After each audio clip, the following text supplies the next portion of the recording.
तो वर्तमान बाहरी ये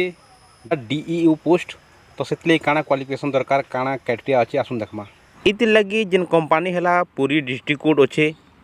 तापर इति लगी नेम ऑफ द पोस्ट अच्छे जेना कि आम junior typist junior clerk junior cum and more post गुड़ाक अच्छे जेनटा कि टोटाल नंबर ऑफ वैकेंसी अच्छे 16 तापर ये जगह सैलरी अच्छे जेनटा कि 19,900 रु 69,100 टका तक आपका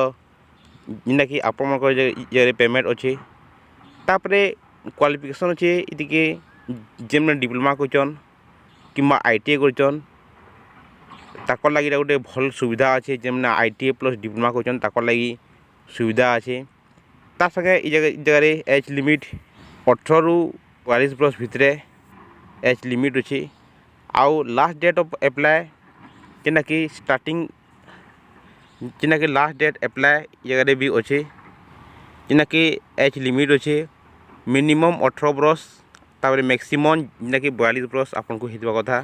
तापर लास्ट डेट ये जगह 19/6/2026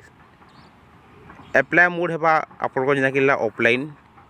तापर जॉब टाइप है आपन जगह रेगुलर तो इटा आपन लगी गोटे बढ़िया सुविधा अच्छे आपण मैंने जल्दी जाकरी एप्लाई कर पकन ऑफलाइन मोड रे आ जदि वीडियो भल लगे तो लाइक करेंगे सब्सक्राइब करेंगे।